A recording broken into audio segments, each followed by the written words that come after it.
단독주택에 살고 계신 부모님. 아버지의 정년 퇴임 후 옥탑방 세입자에게 받는 월세가 생활비의 전부인데요. 그런데 최근 옥탑방 월세가 무려 5개월이나 밀렸다는 사실을 알게 됐습니다. 코로나19로 실직한 세입자의 사정이 딱해서 월세를 독촉하지도 계약을 해지하지도 못한 채 소가리를 하셨다는 부모님. 게다가 최근에는 세입자가 터무니없는 집수리를 요구하기 시작했습니다. 집에서 모기에 물렸다며 멀쩡한 방충망을 더 촘촘한 미세 방충망으로 바꿔달라는 등 하루가 멀다 하고 집수리를 그렇게 요구한다고 하는데요. 밀린 월세는 내지도 않으면서 집수리만 요구하는 세입자 때문에 부모님이 괴로워하는 상황입니다. 세입자의 요구대로 집수리를 다 해줘야 하는 건가요? 자, 실생활에서 자주 접하게 되는 생활 법률 쉽고 재미있게 풀어드리는 별별 상담소. 아, 이거 반응 좋습니다, 이거. 저희 그래서 계속 좀 밀 생각인데. 자, 저도 말이죠. 이 혼자 살다 보니까 살던 집을 이렇게 세를 주고 회사 근처 이 오피스텔에서 이제 살고 있는데 이 세입자분한테 이렇게 딱 전화가 오면 번호가 뜨면 겁부터 나요, 진짜. 왜요? 어? 무슨 말 할지 몰라서? 그러니까 뭐 고쳐달라고 막 이러면 저는 이런 전화, 전화할 일이 없잖아요, 솔직히. 전 집이 없어서 잘 모르겠습니다. 죄송합니다. 아픈 데를 건드렸나요? 근데 아직 젊으니까 뭐. 알겠습니다. 예, 전 이도성 기자보다 10살 넘게 많잖아요. 사연 소개할까요? 네. 예, 이게 다가구 단독주택에 살고 있는 부모님의 이야기입니다. 사연자의 부모님인데 이게 정년 퇴임 후에 옥탑방을 보증금 200만 원에 월세 50만 원에 세를 놓고 그 돈으로 생활을 하고 있었다라고 합니다. 이미 은퇴를 한 상황이기 때문에 이런 월세를 통해서 생활비로 쓰고 있었는데 2019년 말에 원래 전에 있던 세입자가 나간 뒤에 2개월 동안 새로운 세입자를 구하지 못해서 좀 힘들었다고 합니다. 엎친 데 덮친 격으로 코로나19까지 터지면서 방을 보러 오는 사람도 급격하게 줄어들었고요. 그리고 그 후에 다행히 이제 혼자 사는 미혼 여성을 세입자로 구했는데 입주 3개월 만에 이 생활비로 써야 하는 그 월세가 밀리기 시작했다라고 합니다. 아니, 변호사님, 보통 그 최후의 보루로 딱 하는 게 그 보증금 아니에요. 만약에 진짜 월세를 계속 안 낸다 그러면 몇 번 경고한 다음에 약간 표현이 좀 그렇습니다. 보증금에서 까기 시작하는 거 아닙니까? 일반적으로 그렇게 하고요. 사실 보증금에서 꼭 그렇게 공제하지 않아도 됩니다. 공제. 제가 그 생각이 안 나서 깠다라고 죄송합니다. 너무 저렴한 표현이었네요. 뭐 솔직한 표현이었고 뭐 일반적으로 쓰기도 많이 쓰니까요. 예. 그런데 그건 집주인 마음이에요. 임대인 마음인 겁니다. 꼭 보증금이 남아있다고 해서 월세 공제를 해줘야 될 필요는 없습니다만 그렇게도 많이 하는데, 그런데 이 사연 보내주신 분은 보증금마저도 안 받았던 거예요. 그러니까 급하게 좀 집을 내느라고 보증금을 받지 않았다가 나중에 계약서를 고쳤어서 보증금을 정하자라고 했는데 또 시간을 차일피일 지난 사이에 그 계약서 다시 쓰기로 한 약속을 구두로 하다 보니까 다시 쓰지도 못하고 결국 보증금이 없었던 겁니다.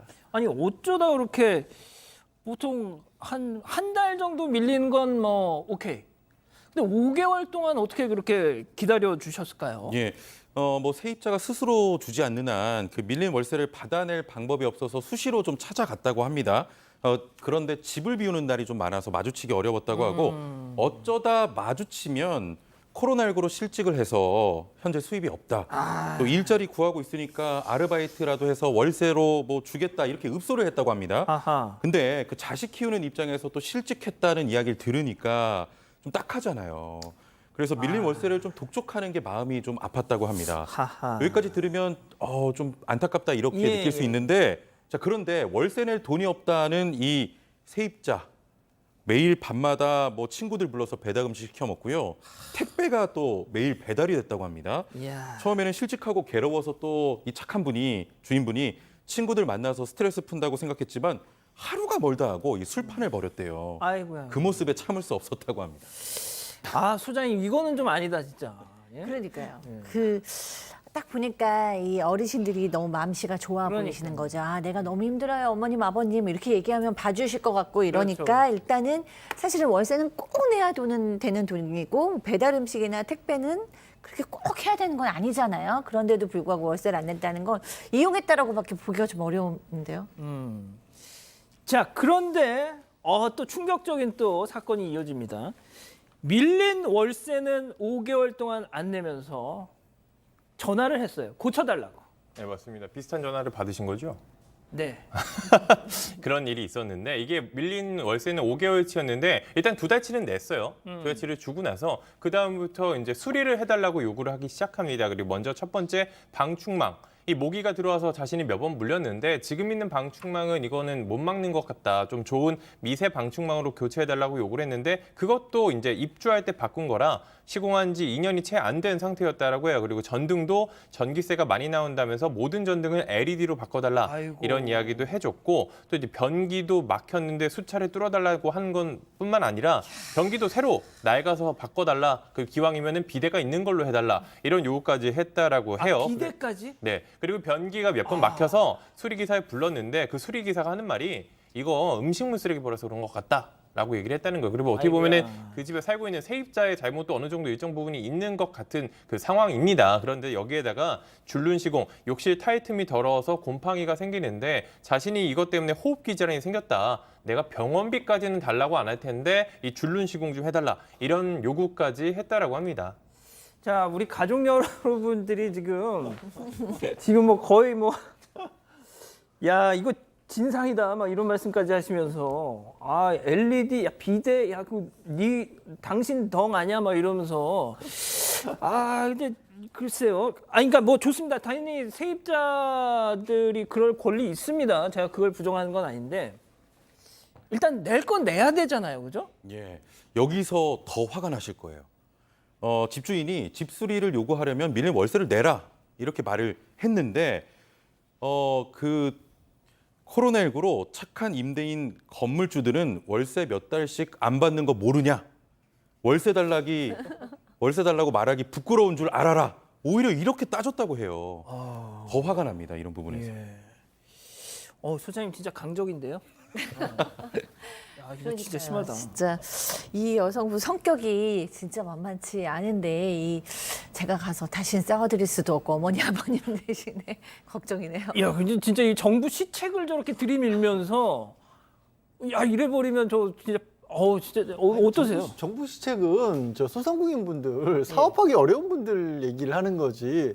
이게 그냥 작은 원룸 임대하시는 분들에게까지 이거를 들이밀 건 아닌 거고요. 예. 물론 저는 변호사니까 쉽게 그냥 명도 소송하면 되는데 예. 일반인 분들 입장에서는 어렵다고 생각을 하실 수밖에 없겠죠. 명도 소송. 예. 예. 방 빼라고 하는 거죠. 아, 방 빼라. 예. 알겠습니다.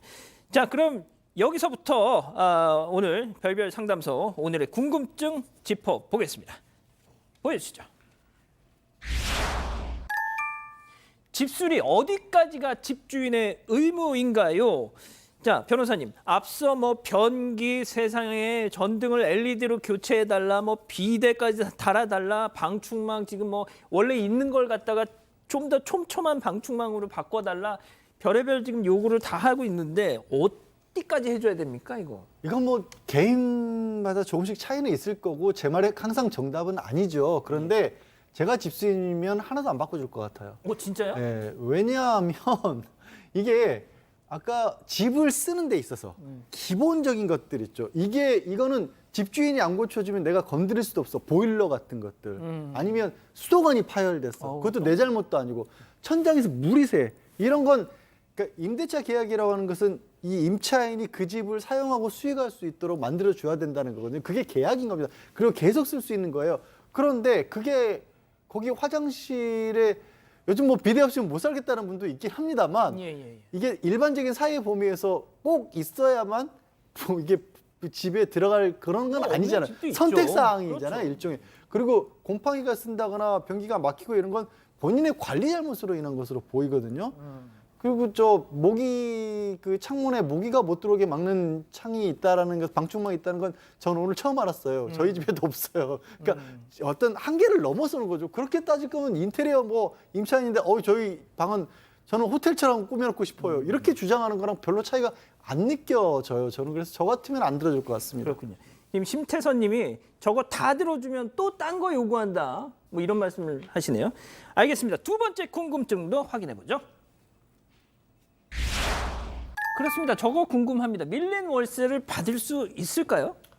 그거는 이제 월세를 청구할 수 있는 소송을 해야죠. 결국에 하려면. 그리고 사실 그 사람의 재산을 압류를 한다가 급여 압류를 한다든가 이런 방법들이 있는데 지금 이 세입자가 하고 있는 얘기를 들어보면 그만큼의 자산이 있거나 고정급여를 받는 것 같진 않아요. 그래서 말씀드린 것처럼 지금 일반 주택 같은 경우에는 그 2달분 이상의 임차료가 밀렸을 경우에는 명도 소송을 할 수가 있거든요. 예. 그러니까 그 전에 집을 비워달라고 계약을 해지를 하고 명도 소송을 진행을 하시는 게 하루라도 빨리 진행하시는 게 나을 것 같은 상황이에요. 아, 그렇군요. 자, 만약에 변호사님 근데 이 세입자가 끝내 그 월세를 안 주고 그냥 가버린다. 그러니까 이게 똑같은 거예요. 말씀드린 것처럼 법적인 방법은 있는데 제일 어려운 게 저희들도 의뢰인분들이 아니 이거 돈이 없다고 하는데 받아낼 수 있는 방법이 없나요? 그러니까 압류하고 그다음에 그 사람에게 저 판결문 받아낼 수 있고 다 할 수 있고 있는데 진짜 돈이 없어 버리면 그건 방법이 없죠. 대신에 그렇게 해서 그런 방법을 취하면 이 사람으로도 심리적인 압박감을 틀림없이 느낄 수밖에 없고 그렇게 판결을 받아놓으면 나중에 수입이 생겼을 때 그러니까 쉽게 말씀드려서 통장에 돈이 들어오는 순간에 제가 가져갈 수 있는 그런 권리는 가질 수가 있죠. 그렇군요. 알겠습니다. 우리 가족 여러분들 좀 도움이 되셨으면 좋겠네요. 자, 이렇게 마무리하고요.